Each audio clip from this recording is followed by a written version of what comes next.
Good evening. ഇന്ന് നമ്മൾ എടുക്കാൻ പോണത് ബസന്ത് മേര ഗാവ് കാ എന്നുള്ള കുറച്ച് ഭാഗം ഇന്നലെ നമ്മൾ എടുത്തു. ബാക്കി കുറച്ച് ഭാഗമാണ് ഇന്ന് എടുക്കുന്നത്. ബസന്ത് മേര ഗാവ് എന്ന് പറഞ്ഞത് ഒരു ലേഖാണ്, ഒരു ആർട്ടിക്കലാണ്.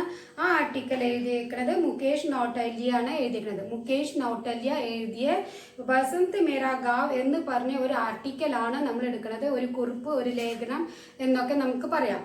നമ്മൾ ഇന്നലെ പകുതി വരെ എടുത്ത് നിർത്തിയിട്ടുണ്ടായിരുന്നു. ഇനി ബാക്കി പകുതിയാണ് ഇന്ന് എടുക്കുന്നത്. बसंत की गुनगुनी धूप जब दोपहरी में तपने लगती है. ബസന്തിന്റെ ഗുൻഗുനി ധൂപ്പ്, ഗുൻഗുനി എന്ന് വെച്ച് കഴിഞ്ഞാൽ ഇളം ചൂട് അല്ലെങ്കിൽ ചെറു ചൂട് എന്നുള്ള നല്ല രസകരമായ നമുക്കൊരു സുഖം തരുന്ന ഒരു ചൂട്, അതിനാണ് ഗുൻഗുനി ധൂപ്പ് എന്ന് പറയുന്നത്. മങ്ങിയ വെയില് അല്ലെങ്കിൽ രസകരമായ ഒരു വെയില്, നമുക്ക് നല്ല ഈവനിങ്ങിൽ കിട്ടണ, ഉച്ച കഴിഞ്ഞിട്ട് കിട്ടണ ഒരു വെയിലിനെയാണ് ഗുൻഗുനി ധൂപ്പ് എന്ന് പറയുന്നത്. बसंत की गुनगुनी धूप जब दोपहरी में तपने लगती है. दोपहरी എന്ന് പറയുന്നത് ഉച്ച കഴിഞ്ഞിട്ട്, ആഫ്റ്റർനൂൺ, ഉച്ച കഴിഞ്ഞിട്ട് തപ്പനെ लगती है, ജ്വലിക്കാൻ തുടങ്ങുമ്പോൾ. तब ऊंचे हिमालय शिखरों पर बुरसा चटकने लगते हैं. അപ്പോൾ ഊഞ്ചെ ഹിമാലയ, ഉയർന്നു നിൽക്കുന്ന ഹിമാലയയുടെ മുകളിൽ, ശിഖറോംപർ, കൊടുമുടിയില്, പീക്കില്, ഹിമാലയയുടെ പീക്കില് അല്ലെങ്കിൽ കൊടുമുടിയില് ബുർസ ചട്ടക്നെ ലഗ്തേ ഹെ. ബുർസ എന്ന് പറയുന്നത് ഒരു ചെടിയാണ്, ഒരു പൂക്കൾ തരുന്ന, റെഡ് കളറിന്റെ പൂക്കൾ തരുന്ന ചെടിയാണ്. ചട്ടക്നെ ലഗ്തേ മീൻസ് വിരിയാൻ തുടങ്ങണു, ആ പൂക്കളൊക്കെ വിരിയാൻ തുടങ്ങണു. ബുർസ കെ ഫൂൾ പഹാഡോ പർ ശാനദാർ ലാലിമ ബിഛാ ദേത്തെ ഹെ. ബുർസയുടെ പൂക്കൾ പഹാഡോ പർ, മലകളുടെ മുകളിൽ, ശാനദാർ രസകരമായ ലാലിമ ബിഛാ ദേത്തെ ഹെ, ചുവപ്പ് കളർ എല്ലാ സ്ഥലത്തും പടർന്ന് നിൽക്കും. അപ്പോൾ നമുക്ക് തോന്നും നല്ല ആ സൂര്യന്റെ പ്രകാശത്തിൽ ആ ചുവപ്പ് ലാലിമ എന്ന് പറയുന്നത് ചുവപ്പ് പടർന്ന് നിൽക്കുമ്പോൾ ഈ ഹിമാലയ പർവ്വതം കാണാൻ ഭയങ്കര ഭംഗിയുണ്ടാകും. मकर संक्रांति से तपता सूरज जब नंदा पर्वत के चौकंबे पर्वत की ओर बढ़ने लगता है. मकर संक्रांति से तपता सूरज, मकर സംക്രാന്തിയിൽ നിന്ന് ജ്വലിക്കുന്ന സൂര്യൻ अब नंदा पर्वत से, इप्पो नंदा, अब എന്ന് വെച്ചാൽ ഇപ്പോ നന്ദ പർവ്വതത്തിൽ നിന്ന് ചൗക്കമ്പ പർവ്വത് की ओर बढ़ने लगता है. ചൗക്കമ്പ പർവ്വതത്തിന്റെ അവിടേക്ക് പോവാൻ തുടങ്ങും, മൂവ് ചെയ്യാൻ തുടങ്ങും. की ओर बढ़ने लगता है, ആ ഭാഗത്തേക്ക് മൂവ് ചെയ്യാൻ തുടങ്ങും, നീങ്ങാൻ തുടങ്ങും. गंगा में पानी की धारा तेज हो जाती है. ആ സമയത്ത് ഗംഗയിലുള്ള വെള്ളത്തിന്റെ സ്പീഡ് കൂടും. തേജ് എന്ന് വെച്ച് കഴിഞ്ഞാൽ സ്പീഡ് കൂടും. हो जाती है. ठंड के मौसम में बर्फीली इलाकों से निचले इलाकों में उतरे पशु चारक वापस घरों को लौटने लगते हैं. ठंड के मौसम में, മൗസം എന്ന് പറയുന്നത് സീസൺ ആണ്, കാലാവസ്ഥ, കാലഘട്ടം, കാലാവസ്ഥ, സീസൺ എന്ന് പറയുന്നത്. ठंड के मौसम में, തണുപ്പുള്ള സീസണിന്റെ സമയത്ത്, ബർഫീലി ഇലാക്കോ, ബർഫീലി ഇലാക്കോ എന്ന് പറഞ്ഞാൽ ഐസ് നിറഞ്ഞുള്ള പ്രദേശങ്ങൾ, ഇലാക്കോ എന്ന് പറഞ്ഞത് പ്രദേശങ്ങളിൽ, സേ നിച്ചിലെ ഇലാക്കോമേ, നിച്ചിലെ ഇലാക്കോ എന്ന് പറഞ്ഞാൽ താഴ്ന്ന പ്രദേശത്ത്, താഴ്വാരത്തിലേക്ക്, താഴ്ന്ന പ്രദേശങ്ങളിലേക്ക്. മേ ഉത്തരേ പശുചാരക്, അവിടേക്ക് പോയ കന്നുകാലിനെ കൊണ്ട് നടക്കുന്ന ആൾക്കാർ, അതായത് ഇടയന്മാര്. പശുചാരക് എന്ന് പറയുന്നത് ഇടയന്മാർ അല്ലെങ്കിൽ കന്നുകാലിനെ കൊണ്ട് നടക്കുന്ന ആൾക്കാർ. വാപ്പസ് ഘറോംകോ ലൗട്ട്നെ ലഗ്തേ ഹെ, തിരിച്ച് അവര് വീട്ടിലേക്ക് മടങ്ങാൻ തുടങ്ങും. നല്ല മഞ്ഞ് പെയ്യുന്ന സമയത്ത്, നല്ല ബർഫീലി സമയത്ത്, തണുപ്പുള്ള സമയത്ത്, ഐസ് വീഴുന്ന സമയത്ത് ഈ പശുചാരക് എന്ന് പറഞ്ഞത് കന്നുകാലിനെ കൊണ്ട് നടക്കുന്ന ആൾക്കാര് മുകളിൽ നിന്നിട്ട് താഴ്വരയിലേക്ക് ഇറങ്ങി പോയിട്ടുണ്ടാവും. അപ്പൊ ഇപ്പൊ എന്തുണ്ടായ, ജേട്ടിന്റെ മാസമാണ്, അതായത് തണുപ്പ് കുറഞ്ഞ സമയമാകുമ്പോൾ ഇവരൊക്കെ തിരിച്ച് അവനവന്റെ ഗ്രാമത്തിലേക്ക് വരുന്ന സമയമാണ്. ठंड के मौसम में बर्फीली इलाकों से निचले इलाकों में उतरे पशु चारक वापस घरों को लौटने लगते हैं. महीनों तक फैले चरागाहों, घने जंगलों और अनजान बस्तियों में भटकने के बाद अपने घर लौटने की खुशी, उत्सव का माहौल रच देती है. അതായത് കുറേ നാൾ വരെ, മഹീനോ തക് മാസങ്ങളോളം, മഹീനോ തക് എന്ന് പറയുന്നത് മാസങ്ങളോളം. ഫേലെ ചരാഗാഹോ, ഫേലെ ചരാഗാഹോ എന്ന് പറഞ്ഞു കഴിഞ്ഞാൽ പച്ചപ്പ് നിറഞ്ഞ സ്ഥലങ്ങളിലും കാടുകളിലും, പിന്നെ ഘനേ ജംഗൽ എന്ന് പറയുന്നത് കാടുകൾ, തിങ്ങി നിൽക്കുന്ന കാടുകളിലും, അഞ്ചാൻ ബസ്തിയോമേ, അതായത് അറിയാത്ത വഴിയോരം, അഞ്ചാൻ മീൻസ് കുറെ അറിയാത്ത വഴിയോരങ്ങളിലും ബസ്തി അല്ലെങ്കിൽ അറിയാത്ത ഗ്രാമങ്ങളിൽ കൂടെ ഇവർ സഞ്ചരിച്ചുകൊണ്ട് പോകും. ഈ പശു ചാരക്മാർ സഞ്ചരിച്ചുകൊണ്ട് പോകും. അഞ്ചാൻ ബസ്തിയോമേ ഭട്ടക്നെ കെ ബാദ്, അലഞ്ഞു തിരിഞ്ഞതിന് ശേഷം, ഭട്ടക്നെ എന്ന് പറയുന്നത് അലഞ്ഞു തിരിഞ്ഞതിന് ശേഷം के बाद अपने घर लौटने की खुशी उत्सव का माहौल रच देती है. ഇത് എല്ലാ സ്ഥലത്തും സഞ്ചരിച്ചതിന് ശേഷം അവർ തിരിച്ച്, ലൗട്ടന എന്ന് പറയുന്നത് തിരിച്ചു വരിക, അപ്നെ ഘറോമേ സ്വന്തം വീട്ടിലേക്ക് തിരിച്ചു വരുമ്പോൾ ഉത്സവത്തിന്റെ മോഹോൾ എന്ന് വെച്ച് കഴിഞ്ഞാൽ സിറ്റുവേഷൻ, ആ സിറ്റുവേഷൻ അവിടെ ഉണ്ടാകും. ഉത്സവത്തിന്റെ സിറ്റുവേഷൻ ആയിരിക്കും അവിടെ ഉണ്ടാകുക. കാരണം മാസങ്ങളോളമായി പോയ ആൾക്കാർ തിരിച്ച് സ്വന്തം ഗ്രാമത്തിലേക്ക് വരുമ്പോൾ അതൊരു ഉത്സവത്തിന്റെ കാലഘട്ടമായിരിക്കും. വേ ഗീത് ഗാത്തെ നാച്ചത്തെ ഹൈ, അവർ പാട്ട് പാടിയിട്ടും ഡാൻസ് ചെയ്തിട്ടും വരും. पशुचारकों के साथ उनकी भेड़, बकरियां, घोड़े, खच्चर और कुत्ते भी होते हैं. ഈ പശുചാരക് ഇടയന്മാരുടെ ഒപ്പം തന്നെ ഇവരുടെ ബേഡ്, ബക്കരിയ, ഷീപ്പ്, ബേഡ് എന്ന് വെച്ച് കഴിഞ്ഞാൽ ഷീപ്പും ബക്കരിയ എന്ന് പറയുന്നത് ആടുകളും, ഷീപ്പും ആടുകളും, പിന്നെ ഗോഡെ, കച്ചറെ, ഗോഡെ എന്ന് പറഞ്ഞാൽ കുതിരയും കച്ചറെ എന്ന് പറഞ്ഞാൽ കഴുതിയും, അവരുടെ കൂടെ കുത്ത എന്ന് പറഞ്ഞത് നായയും കൂടി ഇവരുടെ കൂടെ, ഇവരൊക്കെ എടുത്തിട്ടായിരിക്കും പോകുണ്ടാവുക. അപ്പൊ അവരുടെ കൂടെ ഇവരൊക്കെയും തിരിച്ച് വരും. ആ കുത്തേ ബി ഹോത്തെ ഹെ, അതും അവരുടെ കൂടെ ഉണ്ടായിരിക്കും. रास्ते में आने वाले गांवों से उनका लेन देन भी होता रहता है. ആ വരുന്ന വഴിക്ക് ഉണ്ടാവുന്ന ഗ്രാമങ്ങൾ, റസ്തേമേ ആനെ വാലെ ഗാവ്, വഴി കൂടെ വരുന്ന ഗ്രാമങ്ങളിൽ से उनका लेन देन भी होता रहता है. കൊടുക്കലും വാങ്ങലും, ലേൻ ദേൻ, കൊടുക്കലും വാങ്ങലും നടന്നുകൊണ്ടിരിക്കും. അതായത് ഇവരുടെ കയ്യിലുള്ള സാധനങ്ങൾ ഇവർ അവർക്ക് കൊടുക്കുകയും ചെയ്യും, പിന്നെ അവരുടെ കയ്യിൽ നിന്നുള്ള സാധനങ്ങൾ ഇവർ വാങ്ങിക്കുകയും ചെയ്യും. അതുകൊണ്ടാണ് ലേൻ ദേൻ എന്ന് പറയുന്നത്. വേ ജാൻവरों के साथ साथ कीड़ा जड़ी, कारण और चूर जैसी दुर्बल हिमालयी जड़ी व औषधि भी बेचते हैं. അവർ ഈ വഴിയോരം പിന്നെ കുറെ കാടുകളിൽ കുറെ സ്ഥലങ്ങളിലൊക്കെ അവർ നടന്നിട്ടാണ് വരിക. അപ്പൊ അങ്ങനെ ആകുമ്പോൾ ഇവരുടെ കയ്യിൽ കുറെ ഔഷധികൾ ഉണ്ടാകും. ആ ഔഷധികളുടെ പേരാണ് ഇവിടെ പറഞ്ഞത്. വേരുകളും, ജടി എന്ന് പറഞ്ഞത് വേരുകളും, ഔഷധി എന്ന് പറഞ്ഞ് കാട്ടിൽ കിട്ടുന്ന അപൂർവമായ കിട്ടുന്ന മരുന്നുകളും ഇവരുടെ കയ്യിൽ ഉണ്ടാവും. അപ്പൊ ആ മരുന്നുകളൊക്കെ സമീപ ഗ്രാമങ്ങളിൽ കൊടുത്തിട്ടും അവിടുന്ന് ആവശ്യമുള്ള സാധനങ്ങൾ ഇവർ വാങ്ങിച്ചിട്ടുമാണ് കച്ചവടം നടത്തിയിട്ടാണ് ഇവർ തിരിച്ച് ഇവരുടെ ഗ്രാമത്തിലേക്ക് വരുന്നത്. ആ ഔഷധികളുടെ പേരുകളാണ് കീടാ ജടി, കാരൻ और चूर जैसी दुर्लभ हिमालय. ദുർലഭ് എന്ന് വെച്ചാൽ അപൂർവമായി കിട്ടുന്ന ഹിമാലയന്റെ ജടി, ഹിമാലയയിൽ കിട്ടുന്ന വേരുകളും ഔഷധിയ മരുന്നുകളും അവര് വിറ്റിട്ടാണ് വരിക. इन गांवों से इनका सदियों का रिश्ता है. ഈ ഗ്രാമങ്ങളിൽ, ഈ വരുന്ന വഴിയിലുള്ള ഗ്രാമങ്ങളെ സദിയോं का റിഷ്ത എന്ന് വെച്ചാൽ കൊല്ലങ്ങളോളമായിട്ടുള്ള ഇവരുടെ ബന്ധങ്ങളാണുള്ളത്.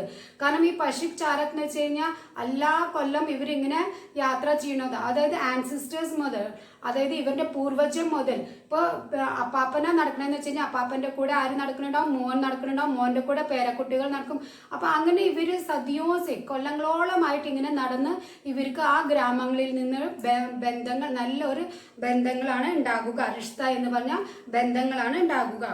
इसलिए उसी वक्त पूरी कीमत चुकाना जरूरी नहीं होता. അതുകൊണ്ട് ആ സമയം തന്നെ മുഴുവനും കാശ് കൊടുക്കണം എന്ന് जरूरी नहीं होता, നിർബന്ധം അല്ല. बर्फीले मौसम में निचले इलाकों की ओर जाते वक्त पुरानी वसूली की जाती है. ബർഫീലെ മൗസം, തണുപ്പുള്ള സമയത്താണല്ലോ ഇവർ താഴ്ന്ന പ്രദേശത്തിലേക്ക് വരുന്നത്. അപ്പൊ ബർഫീലെ മൗസമ്മേ, ബർഫീലെ സീസണില് വേ നിച്ചിലെ ഇലാക്കോങ്കി ഓർ താഴെ പ്രദേശത്തിന്റെ അവിടേക്ക് ജാത്തെ വക്ത് പോണ സമയത്ത് പുരാണേ വസൂലി, പഴയ ബാക്കിയിരിക്കുന്ന കടങ്ങൾ, വസൂലി എന്ന് പറഞ്ഞാൽ കടങ്ങൾ, പുരാണേ വസൂലി കീ ജാത്തി ഹെ, കടങ്ങൾ തിരിച്ചു വാങ്ങലും കൊടുക്കലും നടക്കും. അതായത് പിന്നെയും നെക്സ്റ്റ് പ്രാവശ്യം അവർ താഴ്വാരത്തേക്ക് വരുമ്പോൾ ആ സമയത്ത് പഴയ കടങ്ങൾ വാങ്ങിക്കലും വസൂലി കീ ജാത്തി എന്ന് വെച്ചാൽ തിരിച്ചു വാങ്ങിക്കലും അവിടെ നടക്കും. मजे की बात यह है कि नकद उधार की आंकड़े कहीं दर्ज नहीं होते. मजे की बात എന്ന് വെച്ചാൽ രസകരമായ കാര്യം ഇതാണ്, कि नकद उधार, അതായത് കൊടുത്ത കാശും കടം വെച്ച കാശും എവിടെയും എഴുതി വെച്ചിട്ടുണ്ടാവില്ല. ആക്കടെ എന്ന് വെച്ച് കഴിഞ്ഞാൽ കണക്ക്, കണക്ക് ദർജ് എന്ന് വെച്ച് കഴിഞ്ഞാൽ കോപ്പി ചെയ്ത് വെക്കുക, അല്ലെങ്കിൽ നമ്മൾ ഏതെങ്കിലും രജിസ്റ്റർ ബുക്കിൽ എഴുതി വെക്കുക, അങ്ങനെയൊന്നും അവർ ചെയ്ത് വെച്ചിട്ടുണ്ടാവില്ല. ഈ പ്രാവശ്യം കച്ചവടം നടന്നത് അടുത്ത പ്രാവശ്യമേ അവർ ബാക്കി കാശ് തരുള്ളൂ എന്ന് പറഞ്ഞിട്ട് നമ്മൾ ഒരു ബുക്കിൽ എഴുതി വെക്കും. പക്ഷെ ദർജ് എന്ന് വെച്ച് കഴിഞ്ഞാൽ എഴുതി വെക്കുക, ആക്കടയെന്ന് പറഞ്ഞാൽ കണക്ക്. ഈ കണക്കുകളൊന്നും അവർ എഴുതി വെക്കില്ല. അവർക്ക് അതെയോ മനപ്പാഠം ഓർമ്മയുണ്ട്. പിന്നെ ഒരു വിശ്വാസമുണ്ട്, അടുത്ത പ്രാവശ്യം വരുമ്പോൾ ഇത് ഇവർ തിരിച്ചു തരും എന്നുള്ളൊരു വിശ്വാസം. आपसी विश्वास के दम पर वर्षों से यह देन लेन चल रहा है. ആപ്പസി വിശ്വാസ്, പരസ്പരമുള്ള വിശ്വാസത്തിന്റെ മുകളില്, ദം എന്ന് പറഞ്ഞത് ആ വിശ്വാസത്തിന്റെ മുകളില്, ആ വിശ്വാസത്തിന്റെ ധൈര്യത്തില് ദം പർ വർഷോ സേ യേ ലേൻ ദേൻ ചൽ രഹാ ഹൈ, വർഷങ്ങളായിട്ട് ഈ കൊടുക്കലും വാങ്ങലും നടന്നുകൊണ്ടിരിക്കുകയാണ്. പശു ചാരക്കോ കെ ചത്തെ ജബ് ഗുജർ ജാത്തെ ഹെ, പശു ചാരക്കോ മീൻസ് കന്നുകാലിനെ കൊണ്ട് നടക്കുന്ന ആൾക്കാർ, ചത്തെ എന്ന് പറയുന്നത് കൂട്ടങ്ങൾ, ആ കൂട്ടങ്ങൾ ജബ് ഗുജർ ജാത്തെ ഹെ, ഗുജർ ജാത്തെ എന്ന് പറഞ്ഞാൽ ആ വഴി കൂടെ പോകുമ്പോൾ, തബ് ഗാവ് കി ജഡ് മേ ബഹത്തി ഗംഗാ സെ സടക്കർ ബനി, ഗാവ് കി ജഡ് എന്ന് വെച്ച് കഴിഞ്ഞാൽ ഗാവിൻ ജഡ് എന്ന് പറയുന്നത് വേര്, അതായത് അടിവാരം, ഏറ്റവും വഴിയുടെ അറ്റം എന്നൊക്കെയാണ് ഇതിന്റെ അർത്ഥം വരുന്നത്. തബ് ഗാവ് കി ജഡ് മേ ബഹത്തി ഗംഗ, ഗാവിന്റെ സൈഡിലോ അല്ലെങ്കിൽ അടിയിലോ ഒഴുകിക്കൊണ്ടിരിക്കുന്ന ഗംഗ, ബഹത്തി ഗംഗ, ഒഴുകിക്കൊണ്ടിരിക്കുന്ന ഗംഗ, സേ സടക്കർ ചേർന്ന്, സടക്കർ എന്ന് പറഞ്ഞാൽ ചേർന്ന്, ബനി സപ്പീലി സടക്, സപ്പീലി സടക് എന്ന് പറഞ്ഞു കഴിഞ്ഞാൽ തിരിഞ്ഞു വളഞ്ഞുള്ള റോഡ്, സടക്ക് എന്ന് പറഞ്ഞാൽ റോഡ്, സപ്പീലി എന്ന് പറഞ്ഞു കഴിഞ്ഞാൽ പാമ്പിന്റെ മാതിരി തിരിഞ്ഞും വളഞ്ഞും നിൽക്കണ റോഡ്.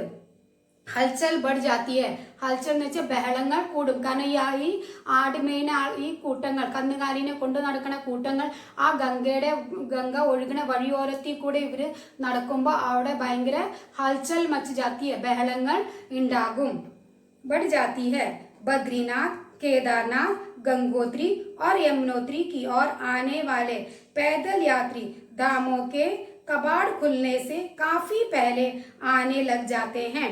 അതായത് 4 ധാമോ, 4 സ്ഥലങ്ങൾ ഇവിടെ പറഞ്ഞിട്ടുണ്ട്. ബദ്രീനാഥ്, കേദാർനാഥ്, ഗംഗോത്രി और यमुनोत्री. ഈ 4 സ്ഥലങ്ങളിലേക്കും വരുന്നവര് की और ആനെ വാലെ, ആ വഴിയിലേക്ക് വരുന്ന ആൾക്കാർ, ആ തീർത്ഥാടനത്തിന് വരുന്ന ആൾക്കാർ. पैदल യാത്രി, पैदल യാത്രി എന്ന് പറഞ്ഞ നടന്നു വരുന്ന ആൾക്കാരിനെയാണ് पैदल എന്ന് വെച്ചാൽ നടന്നു വരിക.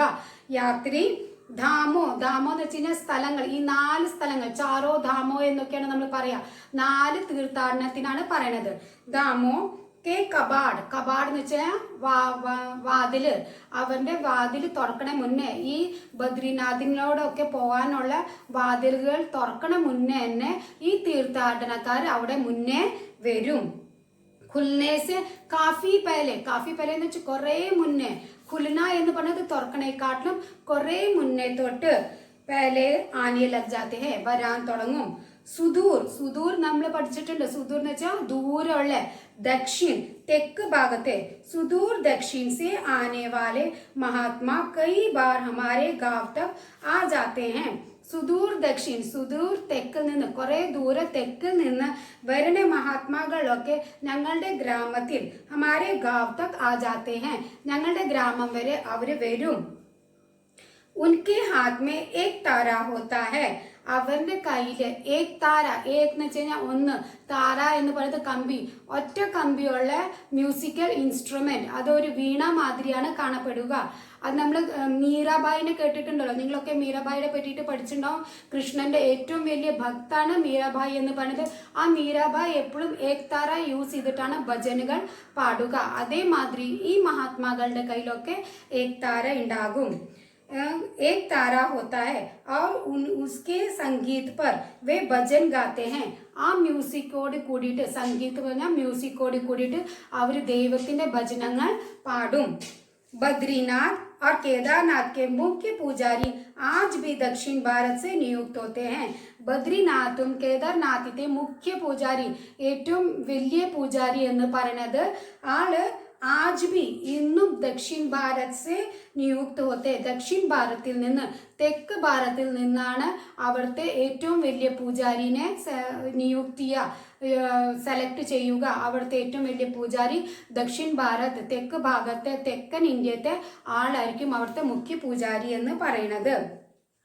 सूरज जब चौकंबा पर्वत के ठीक बीच से उदय होने लगता है, സൂര്യൻ ചൗക്കമ്പ പർവ്വതത്തിന്റെ ठीक बीच ഏറ്റവും നടുക്കിൽ നിന്ന് ഉദിക്കാൻ തുടങ്ങുമ്പോൾ തബ് ജേഠ് ശുരു ഹോ ജാത്ത ഹൈ. അപ്പോഴാണ് ജേഠ് മാസം, നമ്മൾ സ്റ്റാർട്ടിങ്ങിലും ജേഠ് മാസത്തിനെ പറ്റി പറഞ്ഞിട്ടുണ്ടായിരുന്നു. വസന്ത് മാസമാണ്, സ്പ്രിംഗ് കാലഘട്ടമാണ്. അപ്പോഴാണ് ജേഠ് മാസം തുടങ്ങുക, വസന്ത് കാലഘട്ടം തുടങ്ങുക.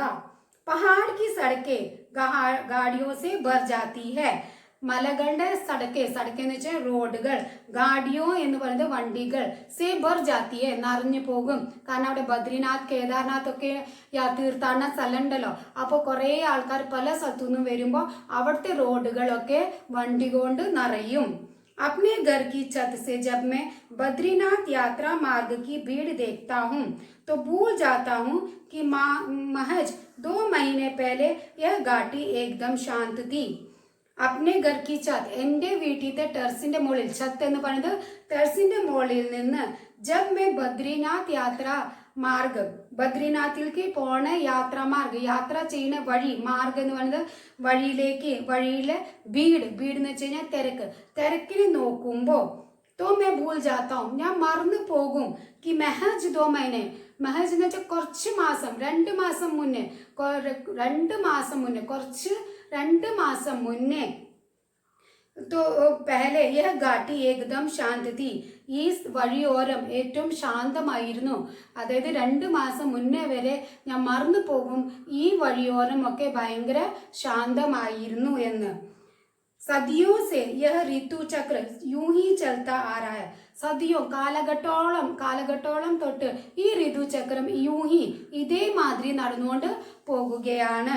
ഹിമാലയ അപ്നി ജഗ മൗജൂദ് ഹൈ. മൗജൂദ് മീൻസ് പ്രസന്റ് ആണ്, അവിടെ ഉണ്ട്. ഹിമാലയ അപ്നി ജഗ സ്വന്തം സ്ഥലത്ത്, മൗജൂദ് ഹൈ അവിടെ തന്നെ ഇപ്പോഴും ഉണ്ട് എന്ന്. और सूरज मुस्तैदी से अपनी यात्रा कर रहा है. സൂര്യൻ മുസ്തൈദി എന്ന് വെച്ചാൽ ഉണർവോടെ, ഉഷാറോടെ കൂടി, സെ അപ്നി യാത്ര കർ റഹാ ഹൈ, പൂർണ്ണ ഉഷാറോടെ കൂടി ഇപ്പോഴും യാത്ര ചെയ്തുകൊണ്ടിരിക്കുകയാണ്. അതായത് പണ്ട് തൊട്ട് ഹിമാലയം ആ സ്ഥലത്ത് തന്നെ സ്ഥിതി ചെയ്യുന്നത്. അതേമാതിരി സൂര്യൻ പൂർണ്ണ ഊർജത്തോടു കൂടി ഇപ്പോഴും യാത്ര ചെയ്തുകൊണ്ട് ഇരിക്കുകയാണ്. पंचोली के 5 चोटियों की ओर से जब सूर्य प्रकट होता है, पंचोलिയുടെ 5 കൊടുമുടിയിൽ നിന്ന് സൂര്യൻ की ओर से जब सूरज प्रकट होता है, सूर्यन പ്രകടമാകുമ്പോൾ, കാണപ്പെടുമ്പോൾ, तब मेरे गांव में हड़कंपा देने वाली ठंड बढ़ती है. അതായത് പഞ്ചോലിയുടെ 5 കൊടുമുടിയിൽ നിന്ന് സൂര്യനെ കാണുമ്പോൾ അപ്പോഴാണ് എൻ്റെ ഗ്രാമത്തിൽ ഹഡ്കമ്പ് എന്ന് വെച്ച് കഴിഞ്ഞാൽ പല്ല് കോടിക്കോച്ചിനുള്ള തണുപ്പ്, നമ്മൾ പല്ലുകൾ രണ്ടും കൂട്ടിമുട്ടി വിറച്ചിട്ടുള്ള തണുപ്പില്ലേ, ആ തണുപ്പ് അവിടെ തുടങ്ങും. ഹഡ്കമ്പ ദേനെ വാലി ठंड बढ़ती है, ആ തണുപ്പ് അവിടെ കൂടും. സൂരജ് ജബ് ചൗക്കമ്പ കെ ശിഖർ സെ ഉത്തർത്ത ഹൈ. സൂര്യൻ എപ്പോഴാണ് ചൗക്കമ്പ കൊടുമുടിയിൽ നിന്ന് താഴേക്ക് ഇറങ്ങുമ്പോൾ തബ് ജേഠ് കി ഗർമി ചരം പർ ഹോത്തി ഹൈ. ആ സമയത്ത് ജേഠ് മാസത്തിന്റെ ചൂട് ചരമസീമയിലായിരിക്കും, ഏറ്റവും അറ്റത്തെ കാലഘട്ടത്തിലായിരിക്കും ഉണ്ടാകുക. इन दोनों पर्वत के बीच खड़े नंदा पर्वत के आसपास सूरज की उपस्थिति मेरे गांव में बसंत के बौराने का प्रतीक है. ഈ 2 പർവ്വതം, ചൗക്ക പർവ്വതം, പഞ്ചോലി, അത് നമ്മൾ സ്റ്റാർട്ടിങ്ങിൽ പറഞ്ഞിട്ടുണ്ടായിരുന്നു. സൂര്യൻ പഞ്ചോലിയിൽ നിന്ന് നീങ്ങി തുടങ്ങി ചൗക്കമ്പയുടെ അവിടേക്ക് എത്തുമ്പോൾ അതിൻ്റെ ഇടയിലാണ് എന്തുള്ളത്, നന്ദ പർവ്വതമാണ് ഉള്ളത്. അതിൻ്റെ ഇടയിൽ ചൗക്കമ്പ പർവ്വതവും പഞ്ചോലിയുടെ പർവ്വതത്തിൻ്റെ ഇടയിലാണ് നന്ദ പർവ്വതം ഉള്ളത്. ആ നന്ദ പർവ്വതം, ഇൻ ദോനോ പർവ്വതവും കെ ബീച്ച് കടേ നന്ദ പർവ്വത്, ഈ 2 പർവ്വതങ്ങളുടെ ഇടയിൽ നിൽക്കുന്നതാണ് നന്ദ പർവ്വത്. के आसपास, അതിന്റെ അടുത്ത്, ആസ്പാസ് എന്നത് ചുറ്റിപ്പറ്റി, സൂരജ് की उपस्थिति, സൂരജ് അവിടെ ഉണ്ടാകുമ്പോൾ, ഉപസ്ഥിതമായിരിക്കുമ്പോൾ, പ്രസന്റ് ആയിരിക്കുമ്പോൾ, അവിടെ ഉണ്ടാകുമ്പോൾ, മേരെ ഗാവ് മേ ബസന്ത് കെ ബൗരാനെ കാ പ്രതീക് ഹൈ. എൻ്റെ ഗ്രാമത്തിൽ സ്പ്രിംഗ് കാലഘട്ടത്തിന്റെ ബസന്ത് കെ ബൗചാരെ ഉണർന്നു നിൽക്കുന്ന പ്രതീകമാണ്, പടർന്നു നിൽക്കുന്ന പ്രതീകമാണ്. സ്പ്രിംഗ് കാലഘട്ടം, അതായത് പൂക്കളുടെ കാലഘട്ടത്തിന്റെ പ്രതീകമാണ് നന്ദ പർവ്വതത്തിന്റെ അവിടെ വരുന്ന സൂര്യന്റെ കാലഘട്ടം. दादी कहती थी जब तक हिमालय रहेगा ഋതുओं के बदलने का उत्सव बना रहेगा. ദാദി പറഞ്ഞത് എത്ര കാലം ഈ ഹിമാലയ ഇങ്ങനെ നിൽക്കണു, ഇതേമാതിരി നിൽക്കണു, ഈ ഋതുओं के बदलने का ഋതുക്കളുടെ മാറ്റങ്ങൾ, സീസണിന്റെ മാറ്റങ്ങളുടെ ഉത്സവം ഇതേമാതിരി നടന്നുകൊണ്ട് പോകും. ഇതോടുകൂടി നമ്മളുടെ ഈ ചാപ്റ്റർ ഇവിടെ അവസാനിക്കുകയാണ്. നല്ല രസകരമായ ഒരു ചാപ്റ്ററാണ്. അതായത് ഉത്തരാഖണ്ഡിന്റെ ഹിമാലയയിലുള്ള ഉത്തരാഖണ്ഡിന്റെ ഉള്ള ചെറിയ ഒരു വിശേഷങ്ങളാണ് നമ്മൾ ഇതുവരെ കേട്ടിരുന്നത്. നമ്മൾ വായിക്കുമ്പോൾ നമുക്ക് അവിടെ നമ്മൾ അവിടേക്ക് യാത്രയ്ക്ക് പോയ മാതിരി നമുക്ക് തോന്നും. അത്രയും രസകരമായ ഈ ലെസൺ ആണ്. അപ്പോൾ ഈ ലെസൺ എല്ലാവരും നന്നായി പഠിക്കുക. Bye, have a nice day.